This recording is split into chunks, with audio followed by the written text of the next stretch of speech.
Shalom Bapak Ibu Saudara dan teman-teman yang dikasih oleh Tuhan.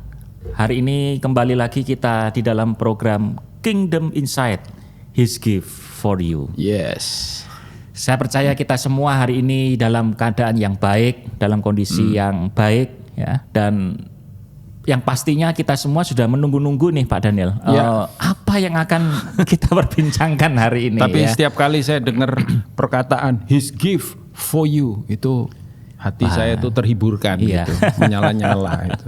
Mengingatkan kembali ya. Sesulit apapun hidup kita itu ada satu pribadi yang mempedulikan hidup mengasihi kita, ya, memperdulikan hidup kita. Ya, semoga program Kingdom Insight His Gift for You ini selalu terngiang-ngiang ya di pikiran kita, di telinga kita. Betul. Dan kita selalu menanti-nantikan dan itu memang doa kita agar siapapun yang kemudian engage dengan acara ini betul-betul mengalami Tuhan. Iya, betul. Ya, dan sehingga kemudian juga at the end Tuhan itu dipermuliakan di dalam kehidupan, ya.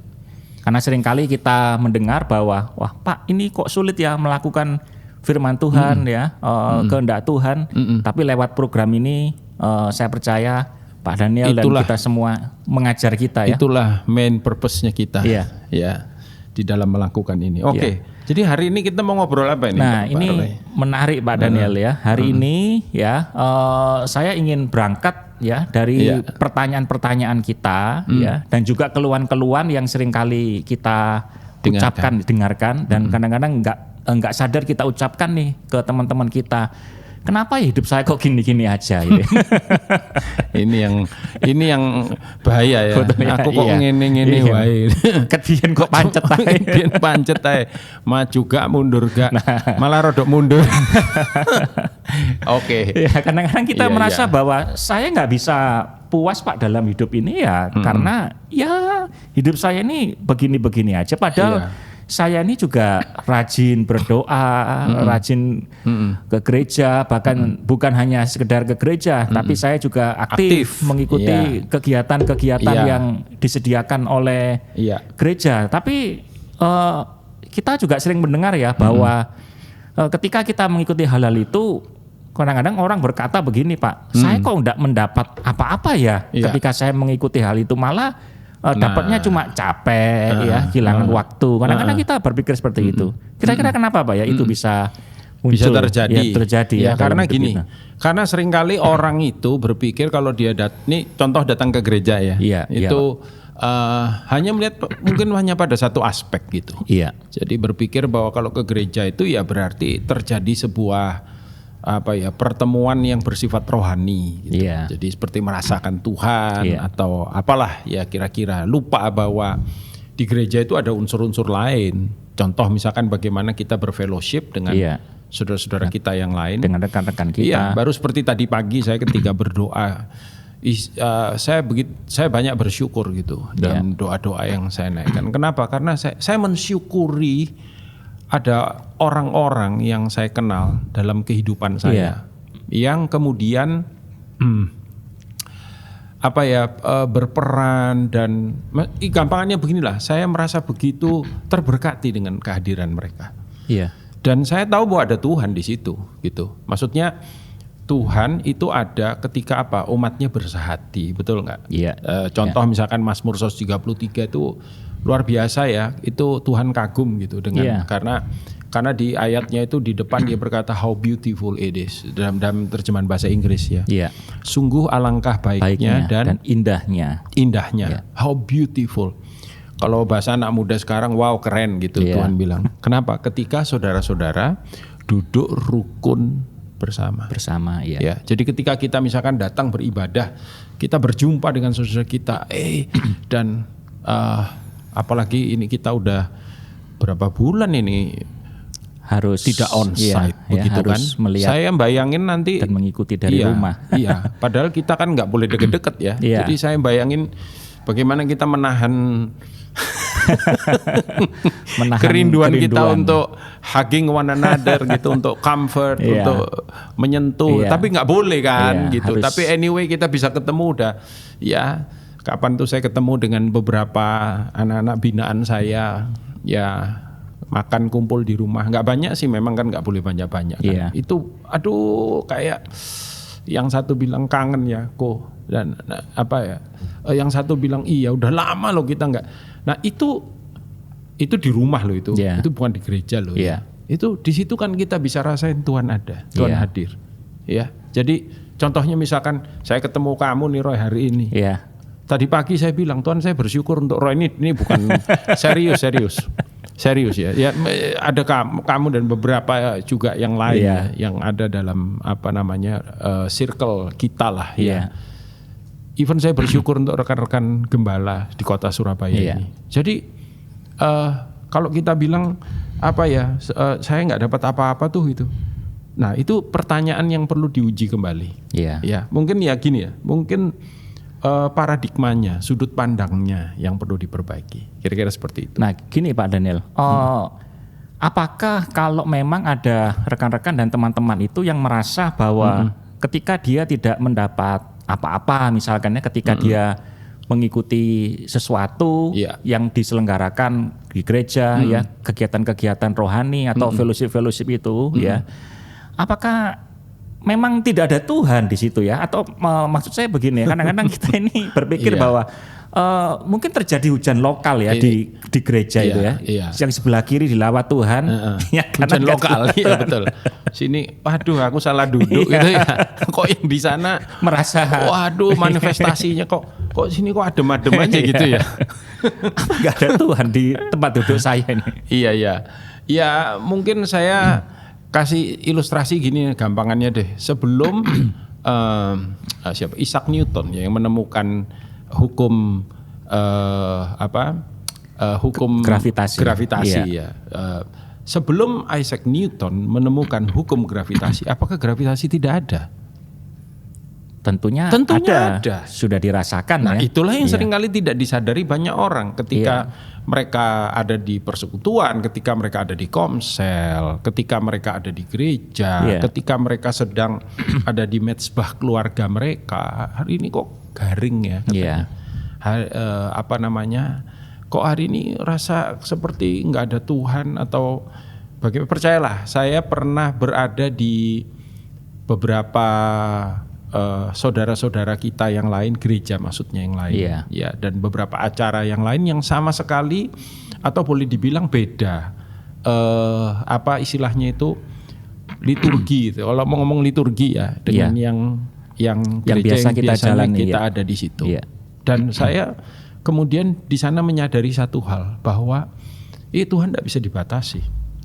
Tuhan tidak bisa dibatasi oleh musik, nggak bisa dibatasi oleh lagu, nggak bisa dibatasi oleh siapa yang khotbah, nggak bisa dibatasi bahkan ini kalau saya boleh ngomong oleh respon daripada orang-orang yang ada di sini, karena Tuhan omnipresence. Dia maha hadir gitu Pak. Dia maha hadir. Dan artinya gini, kalaupun kita nggak rasain. Nah memang kan khususnya di golongan gereja tertentu itu kan teologinya banyak teologi pengalaman istilahnya. Jadi melihat atau menilai kepada experience. Jadi kalau nggak ngerasain seperti nggak afdal. Nggak ada. Padahal menurut saya enggak. Kayak Isaac Newton tadi itu, dia menemukan, ada hukum yang namanya gravitasi. Loh, tapi gravitasi udah dari dulu-dulu kan ada. Tuhan ada di situ gitu. Cuman somehow kita, saya juga nggak berani menghakimi. Artinya kenapa dia nggak merasakan Tuhan? Itu tadi mungkin dia harus lebih aware lah dengan apa yang ada di sekitarnya, dan justru lewat hal-hal itu kemudian kita menyadari Tuhan ada di situ. Even sementara kita berbicara, I feel the presence. Gitu. Ini bukan lip service ya. Orang lihat, keren banget dia bapak ini bisa ngerasain Tuhan di podcast. Enggak gitu. Anda dengar ini juga, Anda lihat ini juga di tempat di mana Anda berada. Tuhan ada di situ. Amin ya. Iya kan? Gitu kira-kira. Nah Pak, kalau saya analogikan kepada sesuatu yang sederhana ya, itu apakah sama dengan ketika misal ini Pak, di meja kita ini penuh dengan makanan yang enak, minuman yang hangat. Tapi ini bagus nih. Saya nggak apa ya? Ini poin bagus. Nggak punya saya bisa selera paham. begitu ya. Nggak punya selera walaupun di depan saya itu ada makanan yang kalau enak gitu Pak. Nah tadi saya bilang saya nggak mau hakimi, tapi kalau ini mau jadi satu evaluasi ya dalam diri kita ya. Ya jangan-jangan memang kita ini kehilangan rasa lapar dan haus akan Tuhan gitu. Karena orang kenyang nggak bisa dikenyangin lagi kan. Walaupun itu dengan makanan yang dia suka mungkin Pak ya. Iya kan, makanan enak. Iya. Yang kita makan ketika kita sudah kenyang, jadi biasa aja tuh. Makanan yang kelihatannya sederhana, yang mungkin tahu tempe gitu, kerupuk, kecap Pak ya. Kecap, daging dikit ya ada, ikulah. Masih campur lah. Telur mata sapi. Enggak, maksudnya makanan yang sederhana. Tapi kita dalam keadaan sangat lapar. Iya. Itu udah jadi kayak enak banget kan. Nikmatnya luar biasa Pak ya. Kalau kita lapar ya. Iya betul. Dan hanya orang haus yang bisa dipuaskan. Iya. Orang yang udah nggak haus dikasih apa ya nanti aja. Iya. Jadi ketika mungkin Tuhan menyatakan dirinya dan sudah tidak ada kelaparan dan kehausan kita akan Tuhan. Iya. Kita merasa gua nggak rasa apa-apa. Iya. Gitu. Tuhan bilang, yang bener aja aku dari tadi di sini. Keterlaluan banget kan. Kamu yang nggak beres, bukan Tuhan yang nggak beres. Kira-kira begitu. Gitu. Jadi itu yang kita mesti cek ya. Ya ini sama kayak ini Pak yang ditulis di ini ya, Matius 5 ayat yang ke-6 ini Pak ya. Makanya dibilang blessed kan ya. Iya, berbahagialah orang yang lapar dan haus akan kebenaran, karena mereka akan dipuaskan. Iya. Syaratnya adalah lapar dan haus akan kebenaran. Iya. Mazmur 42, Mazmur 63, Yesaya 55. Iya. Juga Daud, karena Daud ada di padang gurun ya. Dia bilang seperti tanah yang kering, tandus tiada berair. Demikian jiwaku haus akan Engkau. Nah, betul ya? Betul Pak. Ya, kan? Itu. Nah, yang paling penting sekarang Pak pertanyaannya adalah bagaimana caranya saya bisa punya rasa lapar dan haus itu, membangkitkan rasa lapar dan haus itu. Kamu kok selalu nanya bagaimana caranya? Lah itu yang paling penting Pak. Kalau nggak ada kata bagaimana itu rasanya nggak lega gitu. Jadi dari tadi kita ngomong ya penting loh rasa lapar dan haus, penting loh sampai nutup nanti penting loh. Tapi caranya gimana nggak pernah diomongin.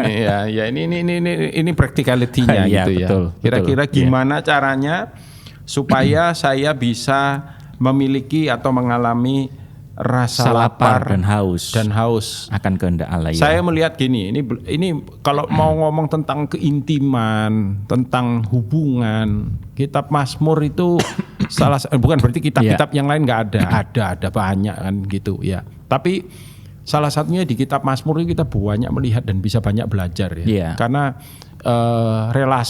unsur relasi itu dalam di situ. Unsur relasi dalam ya dalam kitab Mazmur. Nomor 1 kita belajar misalkan siapa pribadi yang kita bisa teladani ya dalam tanda kutip gitu. Tentu saja yang paling harus jadi teladan utama kita adalah Kristus. Ya kan? Tapi manusiawi begitu ya. Adalah Daud misalkan. Ya David ya. Kita lihat bagaimana David itu saya melihat ada satu kunci yang bagus ya yang kita bisa belajar, yaitu dia senantiasa mengingat akan kebaikan Tuhan. Jadi Mazmur yang lain juga ada, mengingat akan apa yang Tuhan lakukan, kerjakan, mengingat akan kebaikannya dalam kehidupan kita, mengingat akan perbuatan-perbuatannya yang perkasa dalam kehidupan kita. Ada satu lagu himne kali itu ya yang cukup lama ya yang dibilang ingat berkat Tuhan satu-satu. Hitunglah berkatmu satu-satu. Hitunglah berkatmu satu-satu. Satu-satu. Soe-soe satu sen gitu maksudnya. Tapi intinya kan bahwa ketika kita melihat itu dalam kehidupan kita kemudian timbul sebuah kesadaran. Consciousness akan pribadinya dalam kehidupan kita. Bahwa karena hubungan itu kan memang di dalamnya ada unsur mau tidak mau pengalaman bersama dengan Tuhan. Ketika kita mengingat akan kebaikannya, Kita mengingat akan hati kita itu mulai di refocusing ya, difokuskan kembali. Ya. Karena kelaparan dan kehausan itu hilang oleh sebab ada yang memuaskan kita sebelumnya. Betul. Ya. Dan ya saya percaya kalau ini di satu sisi Tuhan sorgawi istilahnya. Ini pasti duniawi. Iya. Ya kan? Iya. Nah karena itu yang kedua, kalau saya boleh bilang, jangan mencari kepuasan dalam kehidupan kita itu kepuasan yang sifatnya duniawi. Iya. Gitu. Apa yang ya mungkin ya kalau duniawi ya pasti kebanyakan hal-hal yang bersifat jasmani, fisik, betul. atau kalau itu sifatnya psikologis, ya emosional. Mungkin ya penghargaan, ya keyakinan diri, achievement gitu Pak ya, pencapaian. Karena semuanya itu even orang ya, artinya ada orang-orang yang mungkin selama ini kita bisa andalkan, atau orang-orang yang sama kita tuh look up gitu terhadap kita, mereka look, dan itu seperti memberi makan ego kita, memberi makan ego, karena at the end kita harus nyadari bahwa yang bisa memberikan kepuasan yang sejati. Ini kepuasan dalam konteks positif yang sejati. Itu sebenarnya cuma Tuhan. Nggak ada apapun di dunia ini. Kalaupun ada itu palsu. Ya, contoh misalkan. Makanya kan kita bedakan antara misalkan happiness dengan joyfulness. Happiness dengan joyfulness. Nah, semua orang pengen happy. Orang Chinese menikah pakai warna merah-merah Pak ya? Iya, enggak ada tulisannya kan, betul, Swansea itu ya, itu double happiness. Double happiness. Ya, tapi happiness itu kan akar katanya happen, have. Ya, dan bahasa Inggris orang bilang what happen, apa yang sedang terjadi. Have itu sesuatu yang ada di surrounding kita yang sebuah peristiwa gitu Pak ya. Betul. Kejadian. Bayaran naik, happy, ya kan? Kalau anak muda nembak diterima, iya. Dia bilang, aku cinta loh sama kamu. Terus yang ceweknya bilang, iya, sama. Itu wah sama. Belum, dia bilang sama. Kamu mau sama saya, sama. Saya nggak mau sama kamu. Ya, ketika diterima cintanya, waduh, happy. Ya, sangat bergantung pada apa yang jadi keinginan kita terlaksana, kita dapat happy. Tapi kalau joy kan beda. Joy itu mau dapat mau nggak dapat tetap sukacita. Kitab apa itu sekalipun pohon ara tidak berbuah, Habakuk. Habakuk ya. Sekalipun ladang tidak menghasilkan, kambing domba terusir dan seterusnya. Namun aku akan beria-ria di hadapan Tuhan. Tuhan. Dia yang menjadikan kakiku seperti kaki rusa, berjejak di bukit. Artinya gini, tidak tergantung kepada keadaan. Jadi nomor satu tadi, mengingat akan ketika kita merasakan kekeringan. 2, jangan mencari kepuasan di dunia ini. Karena dunia ini selalu mengecewakan. Sukacita, kita dengar orang banyol ya kalau bahasa Jawa itu. Kita ketawa gitu. Apakah itu kemudian kita sukacita? Belum tentu ya. Belum tentu. Ya kan? Nah, yang ketiga yang terakhir, ingatlah bahwa pribadi yang betul-betul bisa menerima kita, menyayangi kita, mencintai kita, cuman Dia. Cuman Dia. Dan Tuhan tidak bisa berhenti mencintai kita. Kalau saya masuk neraka gimana, Pak? Dia tetap mencintai kita. Tapi memang ada harga yang harus dibayar, keadilan dan lain sebagainya. It's another doctrine ya. Tapi saya percaya Tuhan tetap mencintai. Makanya untuk setiap jiwa yang masuk neraka ada satu lubang katanya dalam hati Tuhan. Karena harusnya orang itu ada di situ. Ada di hatinya. Nah, itu Pak Daniel, kalau begitu ya, buat teman-teman ya yang seringkali merasa bahwa hidupnya begini-begini aja, aku kok begini-begini aja, itu kemungkinan besar ya dari apa yang kita bicarakan.